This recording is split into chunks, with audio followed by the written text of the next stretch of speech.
You're there?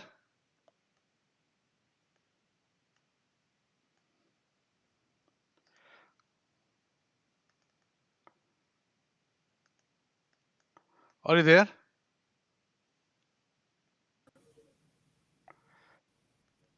Fantastic. Can you hear me now?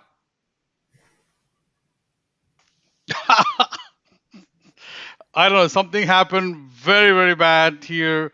But anyway, thank you so much and welcome to this session, Rabbi Yosef Elia. And we were talking something last week, and we are going to continue the same thing this week also. But I do have a different question for you. Um, this is nothing that we are doing something different or anything. We are going the same any talk shows, but our approach is a little bit different than the I think the questions are a little bit different than other people. That's what I'm thinking. Well, the question is, I have a question for you. The question is, um, right now in my country, in India, my president is going to, or at least is preparing to implement. There's a new law, it is called the Uniform Civil Code Law. That means we are a diverse nation back home. We have all the religions together. So when you're implementing this uniform civil code, if the religions or any sects like Islamism, Christianity, Buddhism, Jainism, or Judaism, or any religions, if they think that their liberty or their freedom is not being allowed in their culture, they can use the uniform code to get these things done, or uniform civil code. So they can operate both way. Either they can stick to their religion and their laws. At the same time, if they need some extra help, sometimes there are not much clarity in certain places in the laws. So if they want to get help, some help, they can approach this uniform civil code. That's what my country is getting like right now, getting prepared for that, and they are working on that very seriously. But now my question is, we all knew, we were talking about why Judaism. We all knew that when Messiah comes, and Messiah is going to be a human being, is not something like we different. We think that we come from heavens or something.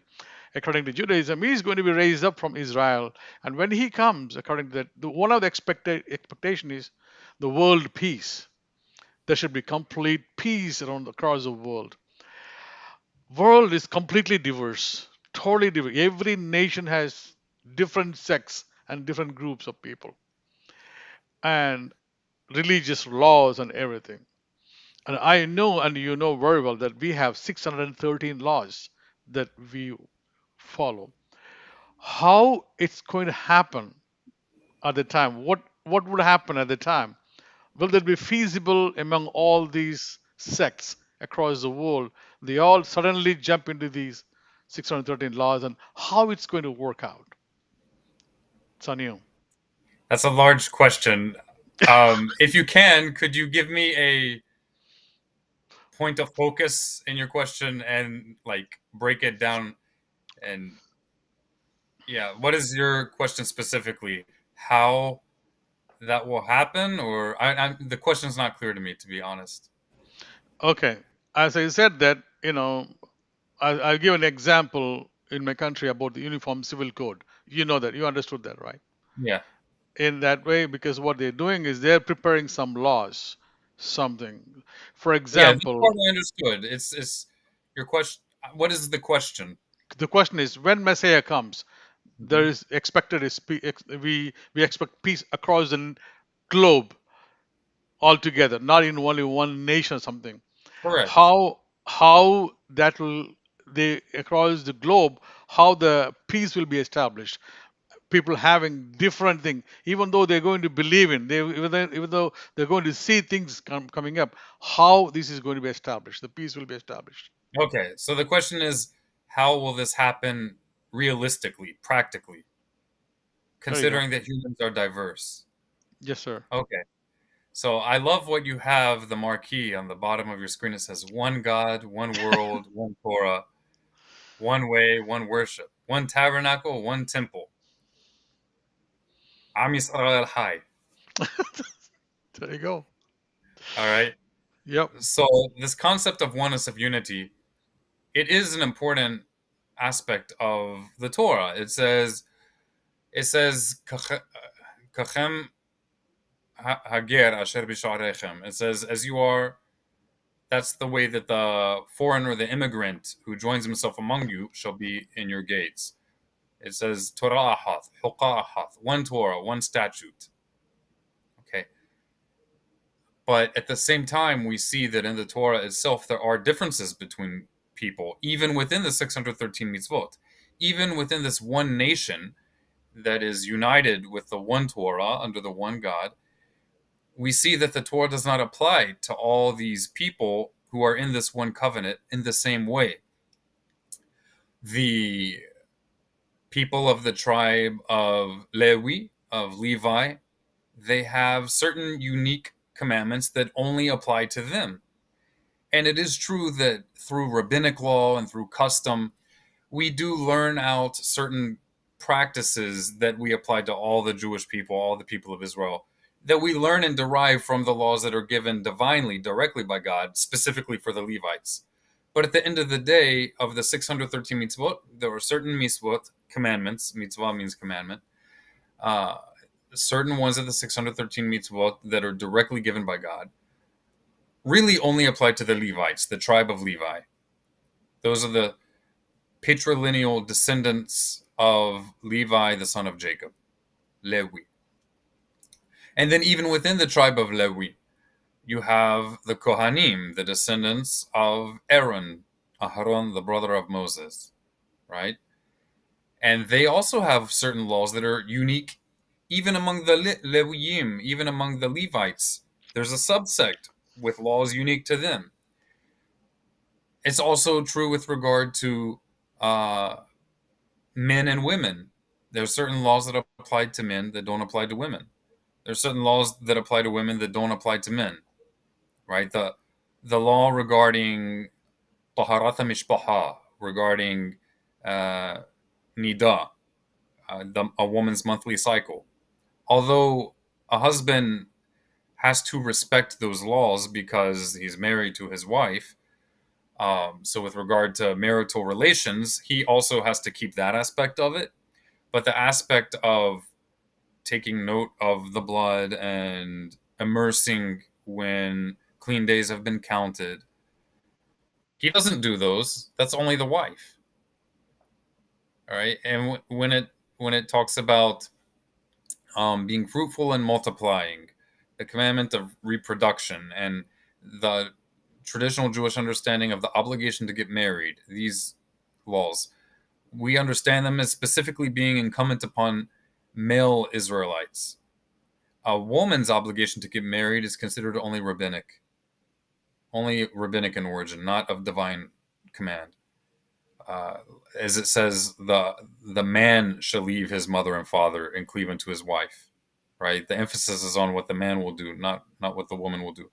Which, of course, she's required to marry a man voluntarily, meaning she should not be raped, of course, Hmm. but the commandment uh, to the commandment to get married and be fruitful and multiply is incumbent upon the man.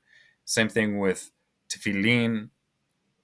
It's not only a reform and conservative idea, it is within Jewish tradition that a woman is allowed to voluntarily do certain of these commands that are unique to men, but they're not incumbent upon her. She's not really obligated in them. And that's why some of these things a woman cannot do for a man because her obligation in them doesn't exist. It's voluntary if she does certain of these things.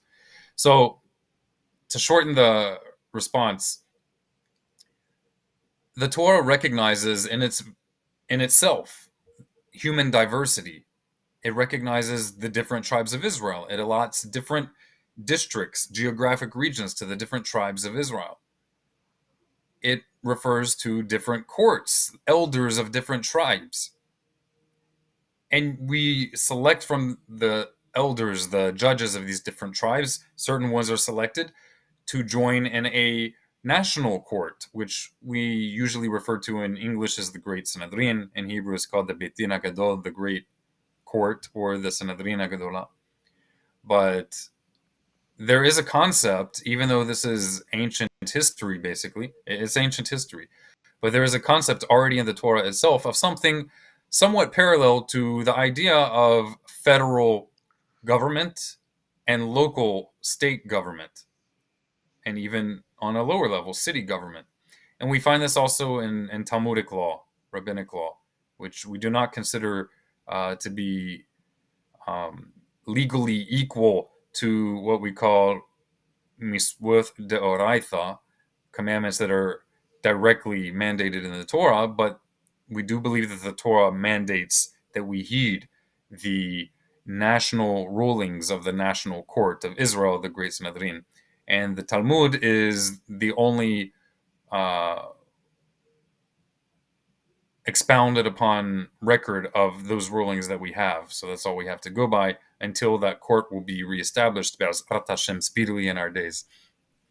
So, the very fact that the Torah commands such a court is an acknowledgement on the part of the Creator that reality will change and humanity will recognize and experience new situations and circumstances they didn't experience before.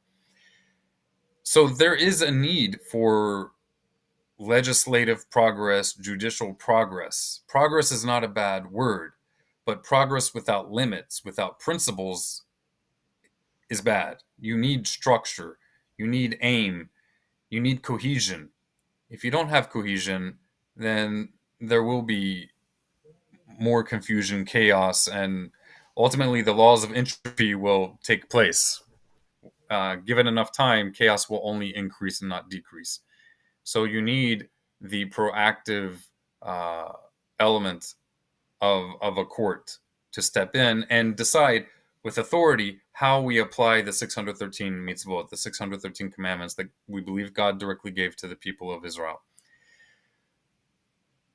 Jewish people traditionally do not believe, and I'm not speaking as a mouthpiece of God. I'm not saying that this is what Hashem says in the Torah, but the normative Jewish understanding is that the entire world does not have to be Jewish. Although most of the Jewish establishment would say we don't even encourage people to be Jewish, that also is not in the Torah, right? And we actually see evidence to the contrary in rabbinic literature and even in some extra biblical non rabbinic literature. Certain other non Jewish sources also testify to the fact that historically the Jewish people did go out and try to encourage people to become Jewish. But again, this isn't something explicit in the text of the Torah. I do think that you can infer, if the Torah teaches that this is the only covenant, the only everlasting covenant between God and man, and these commandments are for all generations, they should not be added to or taken away from. I do think that you can infer by reason that there will not be, there's not really any other option for a non-Israelite who wants to serve the Creator. But what I think is unique to the Torah, what's special to the Torah, is that unlike in establishment Christianity and establishment Islam, the Jewish faith doesn't compel by force, by coercion, that the nations of the world must accept this covenant. This is not a part of the Torah, right? Unlike Islam, which has a beautiful passage in the Quran that says there's no compulsion in religion, but it doesn't act, historically, it has not acted according to that teaching in the Quran. The Jewish faith, although we don't have an explicit statement in the Torah that says there's no compulsion in religion, but we see it in the overall picture. We see that Hashem didn't compel all the nations of the world to accept the covenant of Torah. And it's interesting that Islam, which does have that beautiful teaching, it hasn't lived up to it. It's violated that teaching left and right throughout its history, with much of Islam, if not most of it, being spread by the sword, by coercion. Even today in modern times, in this very year, there are documented instances of coercion to Islam by force at the sword, with a sword to their necks. And sometimes they don't even give them the option and they just murder them. I mean, it's happened recently with just Christians just being murdered, even children in Africa by Islamic extremist groups. In Judaism, we don't have that. But that doesn't mean that the Torah is not the ideal for the nations of the world. In the same way that Hashem made a covenant with Abraham, but he did not overnight cast the whole yoke of Torah upon Abraham's son and grandson and grandchildren, but rather Hashem took them and through stages over generations separated them from the cultures around them until they were finally ready to be redeemed out of Egypt and enter the covenant of Torah. One might say that in the same way, and again, I'm speaking by inference, this is not explicit in the text of the Torah. It could very well be that in a similar manner, Hashem, in the same way he didn't push the family of Abraham into the Torah overnight or even in one generation, but that was the goal. It could be that for the world as a whole, this is the idea that the world will come to Torah ultimately, but through a natural process of acclamation.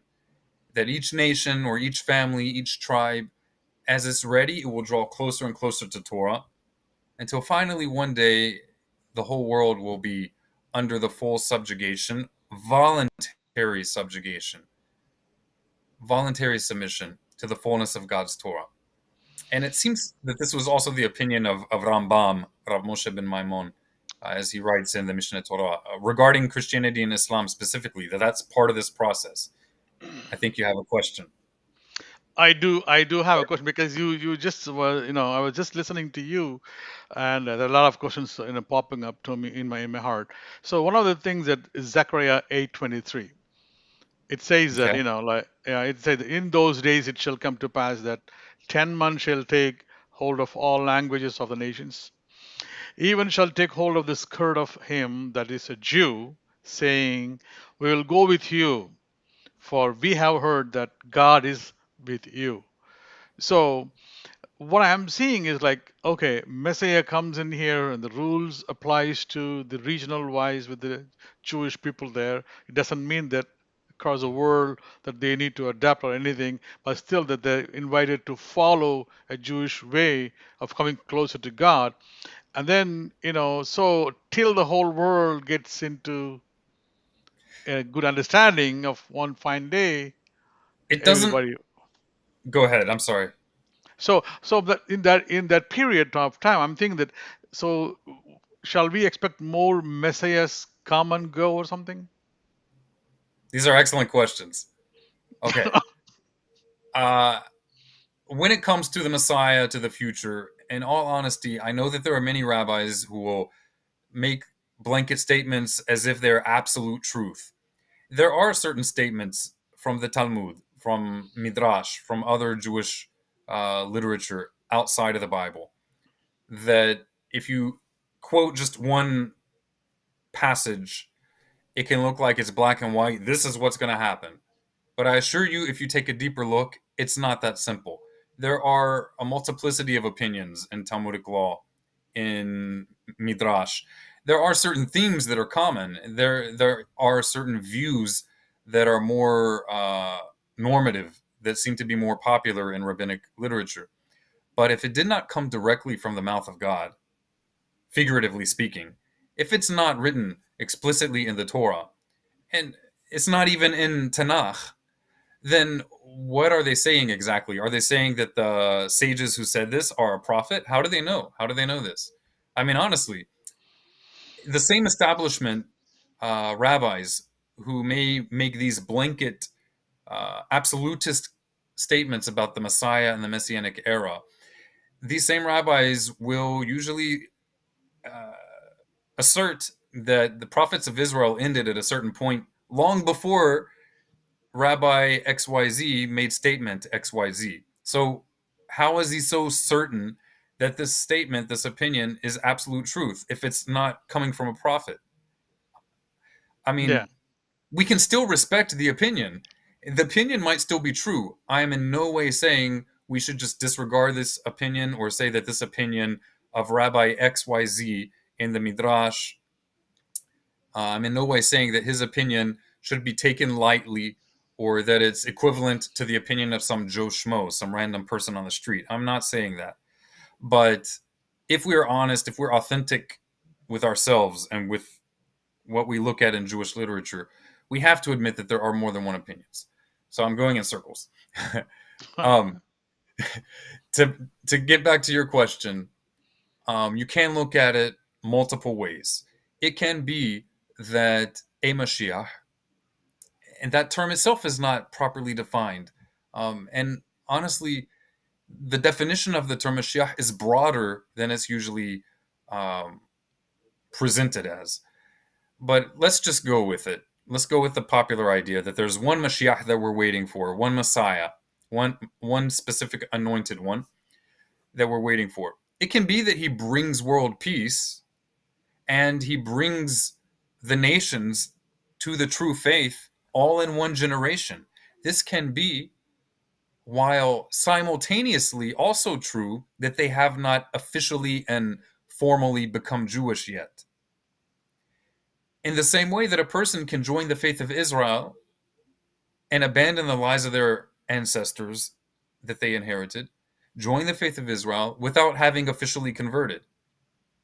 I mean, every convert who goes through the modern form of the conversion process to Judaism, they've already joined the faith of Israel before they converted. If they hadn't, they wouldn't be allowed to convert. They wouldn't. The Hmm. Beit Din, the court of at least three Jewish, kosher Jewish individuals who must agree to this conversion and oversee it, they wouldn't agree to recognize that conversion if they didn't already see that he has embraced the faith of Israel, that that is his faith. So a person can join the faith of Israel without officially, legally becoming Jewish. There's a difference between um, identification with the faith of Israel and openly and publicly recognizing that and learning what you're able and allowed to learn. That is not one and the same as legally entering into the covenant. Entering into the covenant of Israel through a formal conversion is not only a esoteric process that regards your relationship with God. The official conversion to the Jewish faith, and these are all terms we're using in English, which really are not the best terms. I'm using them because they're popularly used, but they're not the best terms. When we're talking about someone converting to Judaism, to the faith of Israel, for lack of a better term, usually what is meant is a legal conversion, a legal process. It's not in reference to the spiritual process. They're related, but they're not the same. The reason for this is because the people of Israel, the Jewish people, we are not only a religion, we're not only a faith. And I'm not saying that in a cliche sense. All right. The Jewish people are a nation. We are an actual nation. Goy Kadosh. Not just Dath Kadosh, not just religion, not just holy religion. We're a holy nation. And every term that could be used in Hebrew that could be applied to a nation is used in reference to the people of Israel in the Torah. Not only the terms, but also the concepts. We have our own courts, our own court systems, our own uh, legally mandated punishments and penalties, fines, and even death penalties in certain rare cases. We have our own king. We have our own judicial system. We're a nation, right? Not only a religion. So it can be that a person, the whole world during the beginning of the Messianic era, embraces the faith of Israel without officially, legally entering into the Converting. covenant of Israel. Right. Hmm. I don't think conversion is the best term. I know I've used it because it's what's popularly used. It's Okay. really not the best term. A better term would be naturalization, to use American English terminology. All right. Naturalization or uh, legal immigration. And in fact, I'm not just coming up with this. The the term that's usually used to refer to a convert to Judaism is the term ger. And this term is also used to describe the Israelites who were in Egypt. We're not saying that all the Israelites joined the Egyptian religion. They didn't convert to the Egyptian religion, at least not the Levites, at Mm. least not those that followed Moses out. But they were Gerim. Same thing with Abraham. He's described as a Ger. Nobody says that Abraham converted to the religion of the idolatrous people around him. No, he was an immigrant in those lands. And you can see this also in Arabic, which is one of the many reasons why it's important to also study these closely related languages that are not Hebrew, but they're closely related to Hebrew, to get more insights into these languages, into the language of the Bible. And don't do that until you've already learned Hebrew, please. But it will assist your knowledge of Hebrew, especially when it comes to certain words, terms that are not frequently used in the Bible.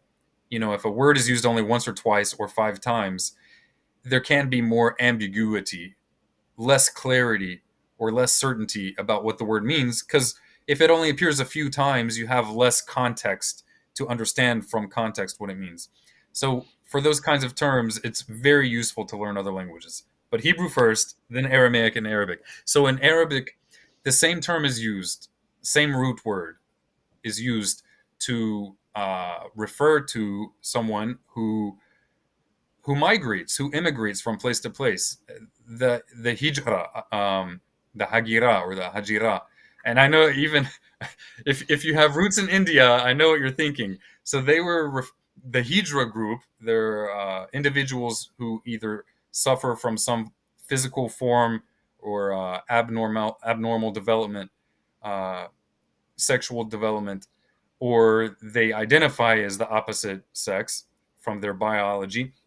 This group in India, they're actually called the Hijras. That was adopted in Indian society through the Mughal Empire, which was a Muslim empire in India. And as a Muslim empire, it used a lot of Arabic terminology. So this was actually an insult for those people as a way of calling them like foreigners or migrants, probably because they moved from place to place. But it's the same term that's used for converts. Anyway, I know you're gonna have Yeah, to rein yeah. A little bit. We are off the kind of track. I think. Yeah, the question still remains same. I think we address a question that will there be like so many messiahs coming in or only one concept? That's the bottom line of the question. Okay, well, that's a different question, but definitely Oh, related.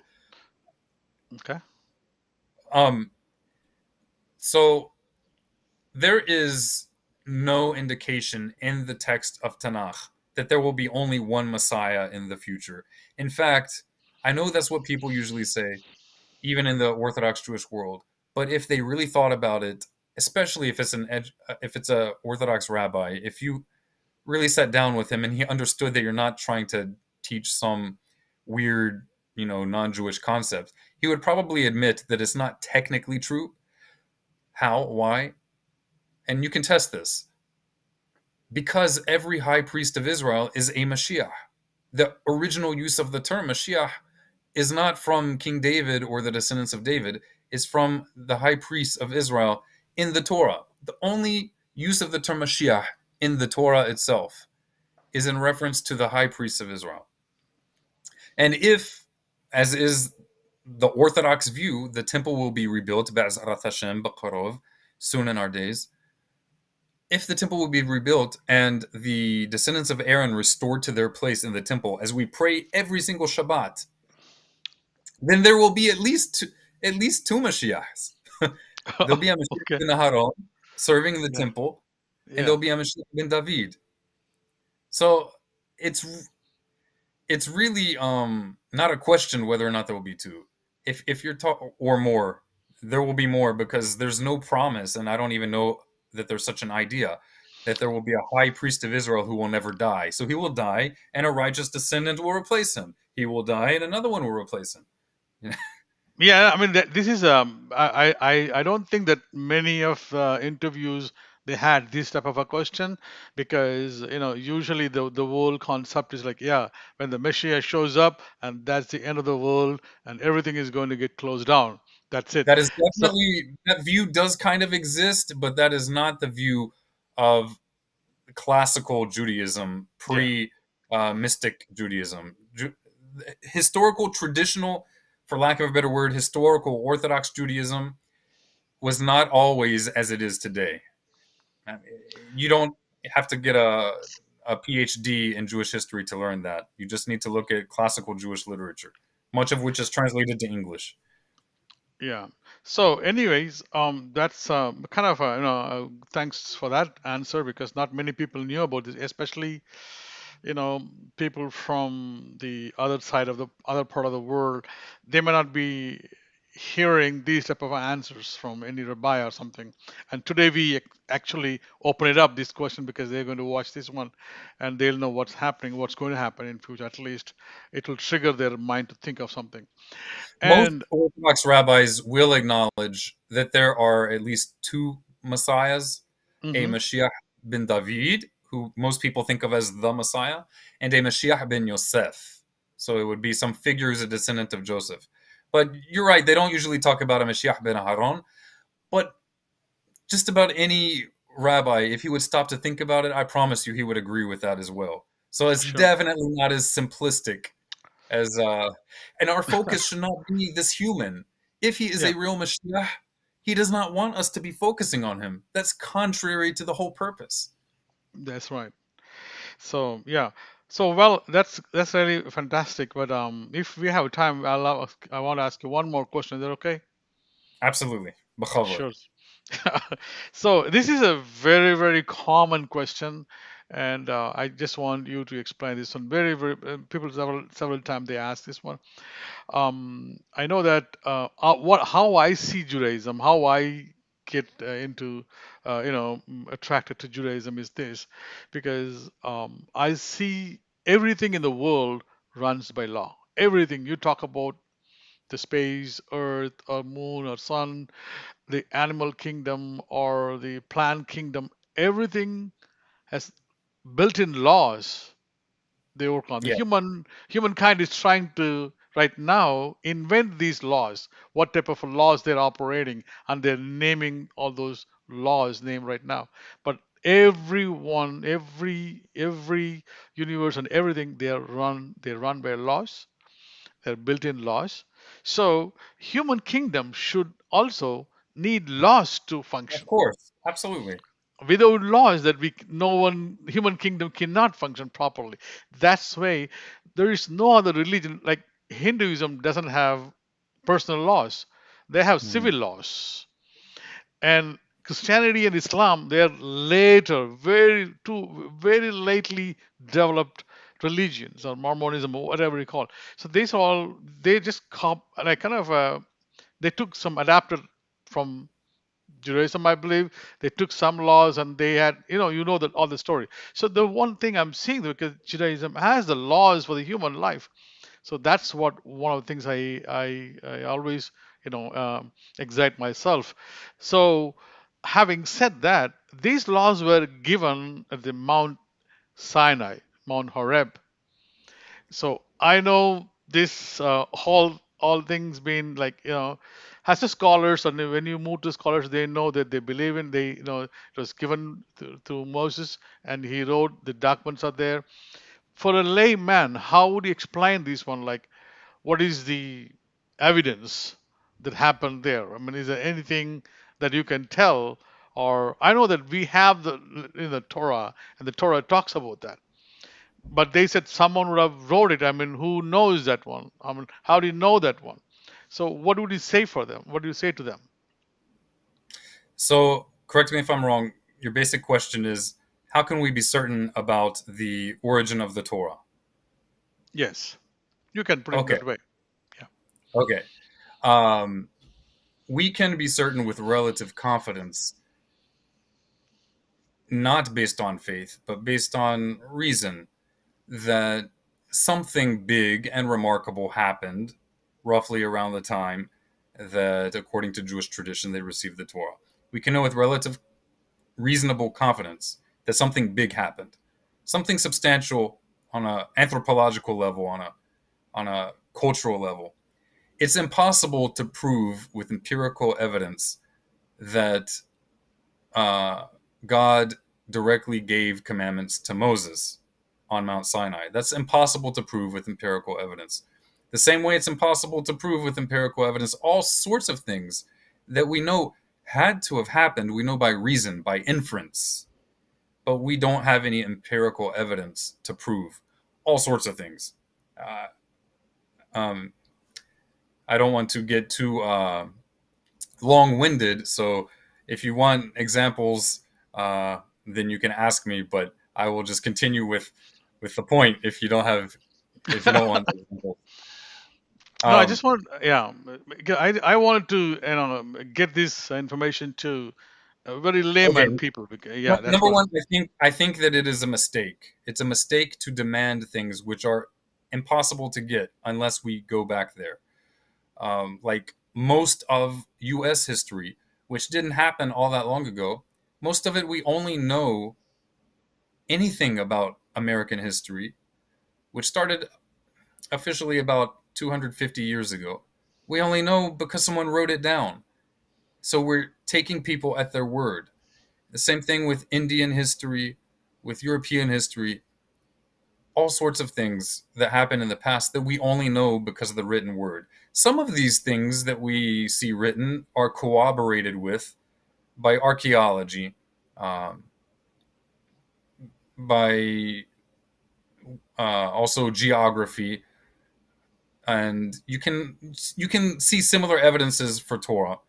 But to if you're demanding, like, I don't mean you specifically. If a person is demanding empirical evidence that can be tested, that will prove beyond a shadow of a doubt every detail of the Torah, the answer is you're going to be disappointed.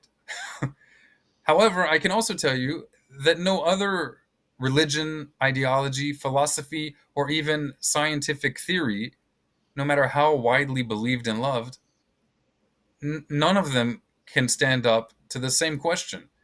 You can't have any philosophy, any worldview, if it's based on something historical, if your demand is for such high standards of proof.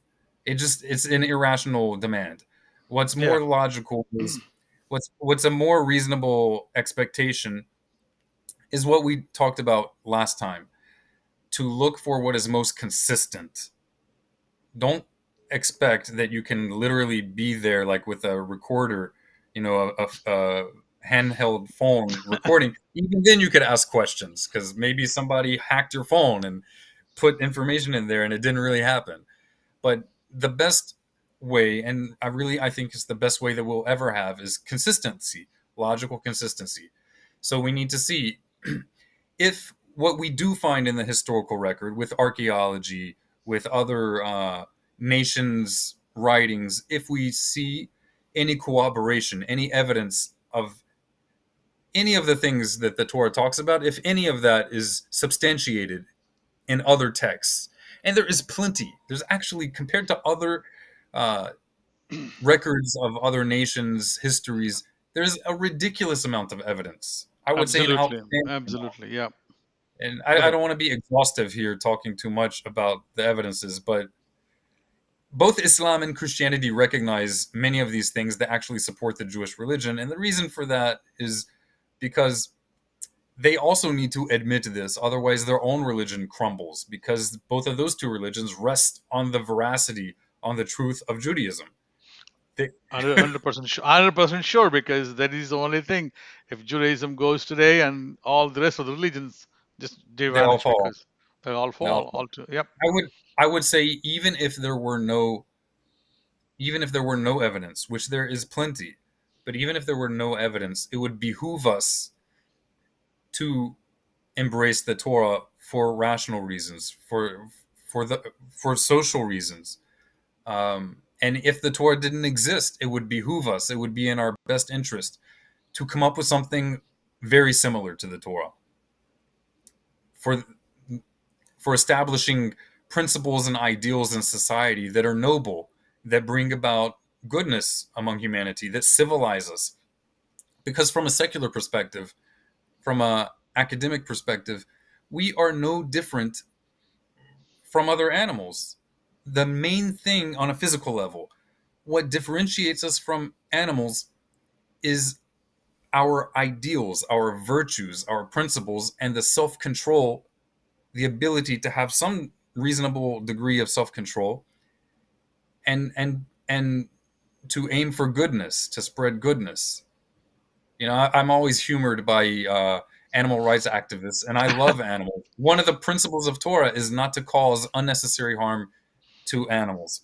But I'm always humored by animal rights activists who talk about how horrible humans are and how they hate humans, and the world would be great if humans would just all die and it would just be animals. And I always tell myself, I'm so happy they are not in a position of power because they would be worse than Hitler.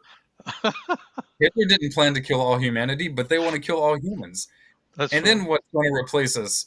Freaking lions who like they don't slaughter an animal with one cut of a knife like Muslims and Jews do, but instead they eat it slowly alive while it's suffering. Like, are you crazy? But seriously, not to get on a tangent, Yeah. it's only our values that separate us from animals. Hmm.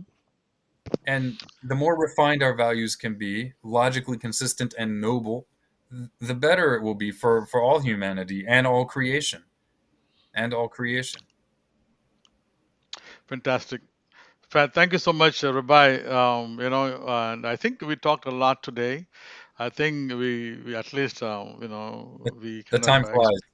yeah, the time flies when you start talking, and we'll keep complete. I mean, we'll keep continue to explore more and more, and try to see something like in future. These are What we good can all. questions you're asking, and we could say much more.